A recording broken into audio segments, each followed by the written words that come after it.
I think we're live. I love it. I am just going to make sure that I am using the right mic. Awesome. Hello everyone. Happy Wednesday. Let me make sure that we are live in the group. I hope everyone is having a beautiful Wednesday. Can't believe it's already the end of May. And friends, if you Awesome. Already the end of May. Awesome. You can hear me. Great. I know it's the end of May and summer is right around the corner. Um, so today we are talking about 7 strategies to get your preschooler to do what you want. Now, these strategies I learned back in college and I continued to learn as a parent, and I want to share them with you today. So, if you are just joining us or are new to the group, my name is Lina Munoz, and I am the founder and lead teacher at Mi Escuelita Online Academy, where we support parents in helping their children become readers, writers, critical thinkers, all while while developing a growth mindset. And today we're talking strategies, how to get your preschooler to do what you want. So let's dive right in. So the first strategy that I want to share with you is tell, don't ask. So what do I mean by that? I'm going to make sure I share everything, so I'm looking at my notes. Is when you want your child to do something, you want to state it in a command, not a question. So, for example, let's say it's time to go to sleep, time to start getting ready for bed, and you want your children to clean up their toys. They were doing a beautiful art project, and now it's time to clean it up. Well, you want to tell them to pick it up, not ask. So, I'll give you an example. Could you pick up that art supplies? No. Maybe I'll use my puppet. This is Rex. He joins me every day in my preschool class. Hey, can you pick up those toys? No. So, strategy number 1, don't ask. Tell them what you want them to do. Rex, go clean up those toys. You got it. So, you want to tell, not ask them. So if you want them to wash their hands for dinner, you're going to say, wash your hands for dinner. You're going to tell them, not ask them, hey, could you please go wash your hands? No, I don't feel like it. Let's jump into strategy number 2 of what to do if you want your preschooler to do what you want. The second strategy is to have clear expectations. So here's my expectation. If you're watching this live, hashtag live. If you're watching it replay, hashtag replay. Clear expectations. So being very direct with what you want them to do. So, for example, if your child is maybe being a little rough, sometimes we tend to say, hey, be careful.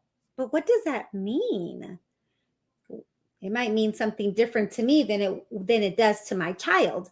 So I'm going to be very clear with my expectations. Put your hands on your side. Gentle touching. Hands on our knees. We take care of our books by holding them with 2 hands or whatever it might be, right? We want to be very specific, very clear with what we expect them to do. Here's another example. Be nice. Well, what does that mean? Be nice. Well, we might say, to be more clear with that, when your Cousins come, say hello. Or as soon as the cousins come in, say hello and give them a hug. You want to be very clear with your expectations. Strategy number 3, state what you want them to do in a positive way, in a positive manner.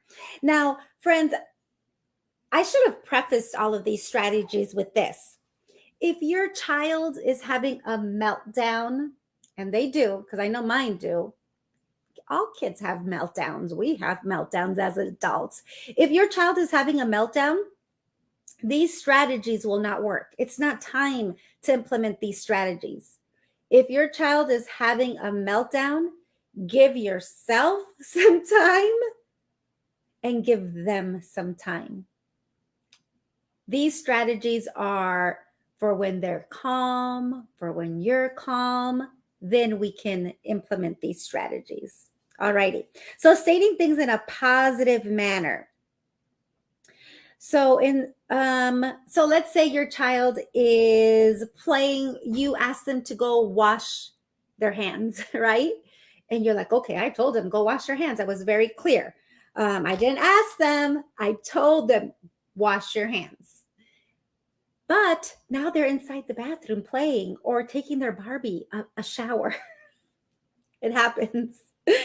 What you want to do is state what you want in a positive manner. So instead of don't play with a Barbie, say put the Barbie down, wash your hands. So we're not telling them what we don't want them to do. We're telling them what we do want them to do.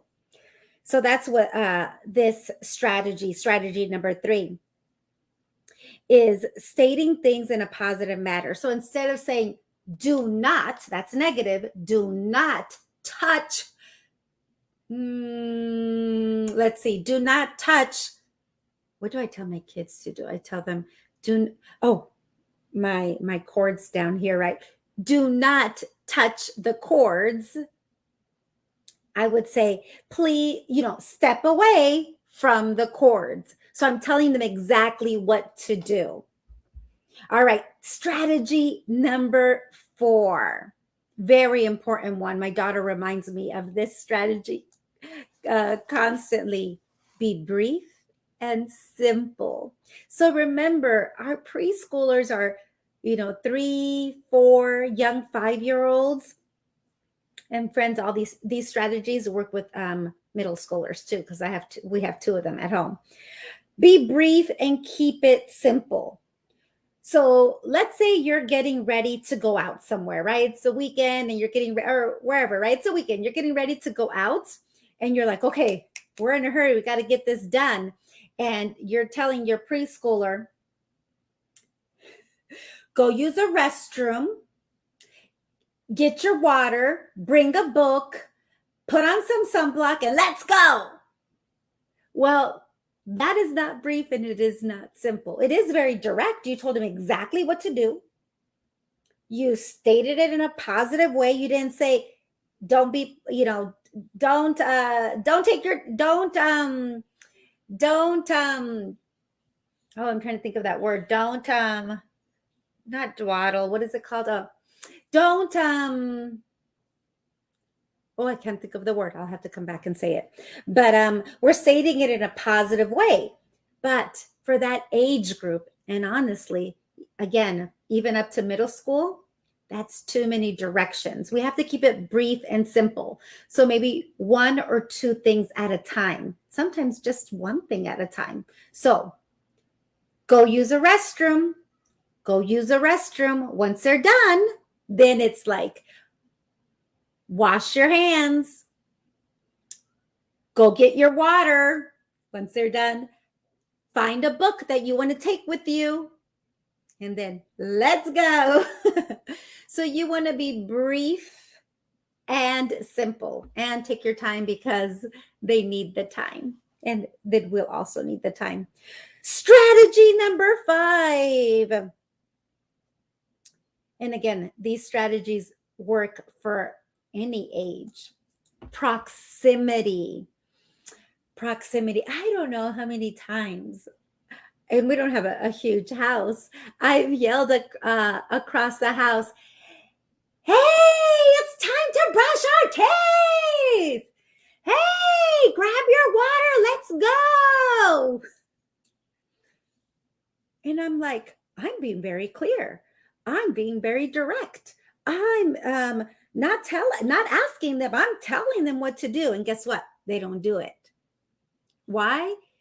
Because for many reasons, right? Because they're so focused on what they're doing that they don't hear me. Or maybe they heard me, but they're not listening. The importance of proximity. Being close to that little one. Tap. Hey, it's time to brush our teeth. But, oh, okay.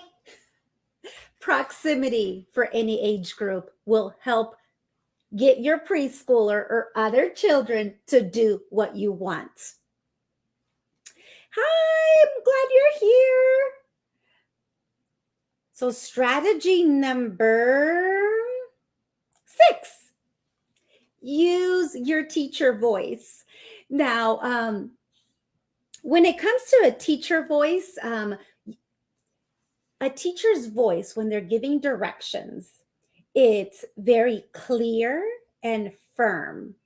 It's not loud or overly singy, even though sometimes I do have that one. I have a different teacher's voice sometimes. So it's not too overselly or sweet. So I'll give you an example. Like, let's say if I want my children to brush their teeth, one of them, her name is Andrea. She's our 6-year-old. She just turned 6 last month. Andrea, it's time to brush your teeth. She'll be like, okay.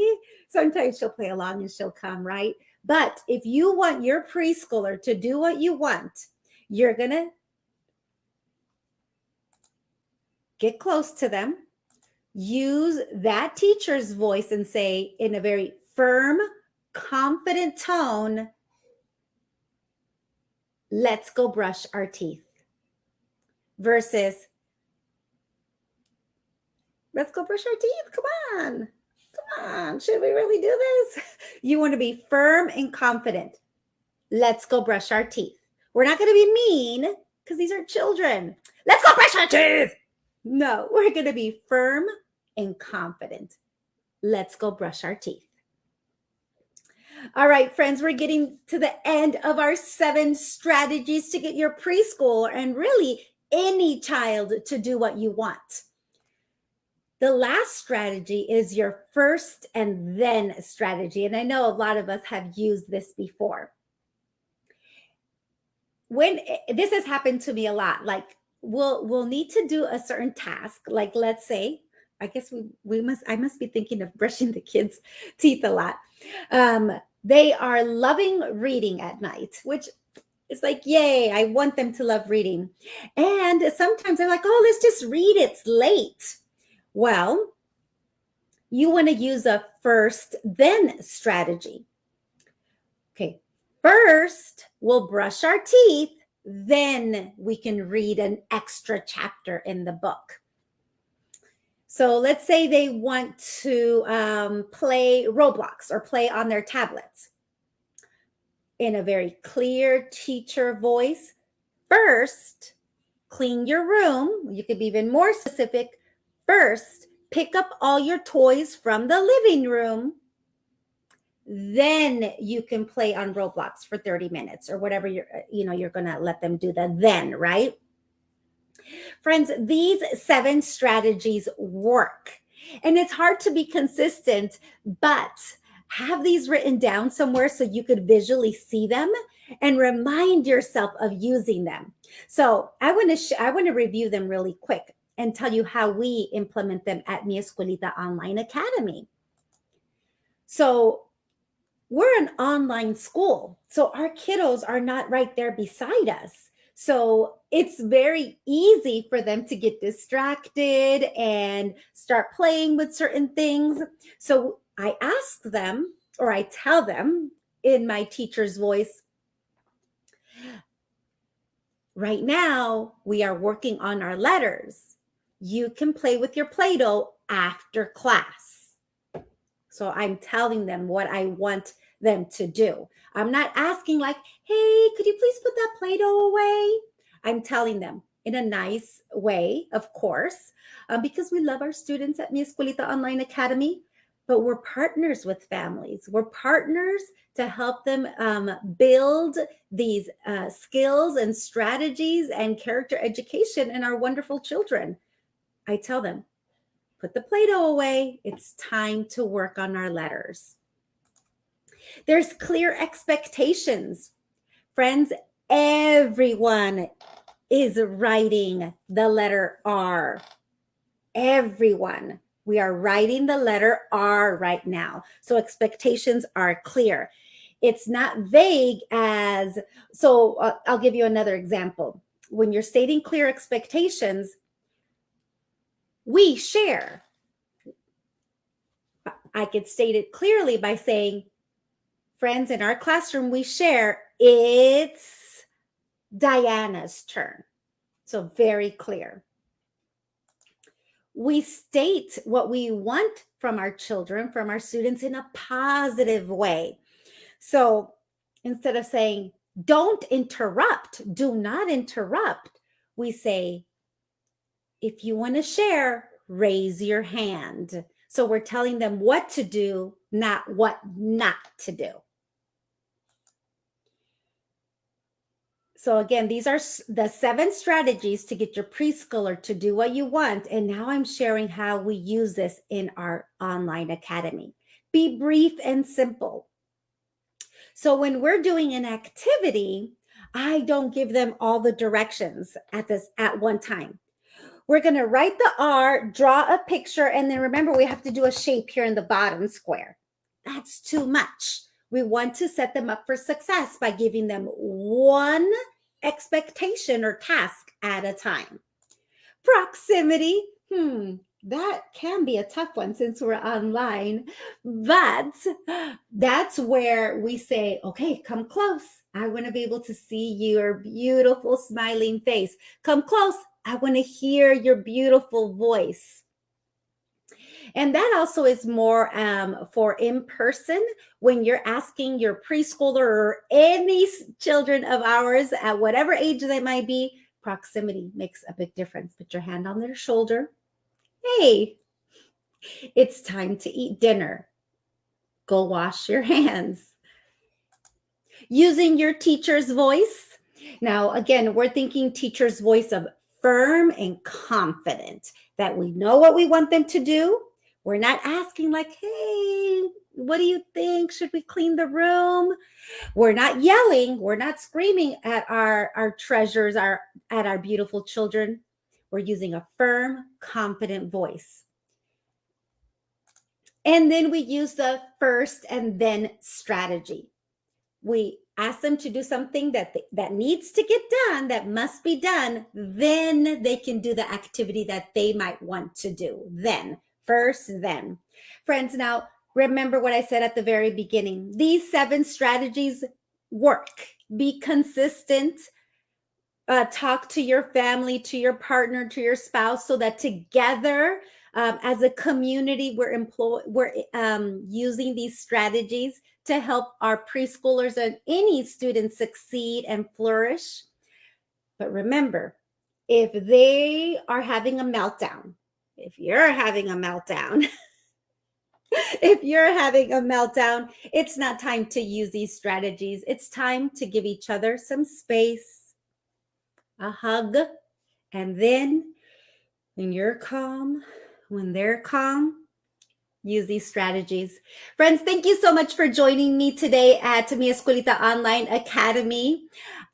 I have 2 spots in our kindergarten reading program and our first grade reading program. Actually 2 in kinder, 2 in first, and 2 in second grade. So only 2 spots in kinder, first, and second. If you want your child to read not just at grade level, but above grade level, send me a DM or comment below, and we can get on a quick 10-minute call and build a plan to help them read above grade level. Sending you, hoping you have a beautiful Wednesday, and we'll see you here next week.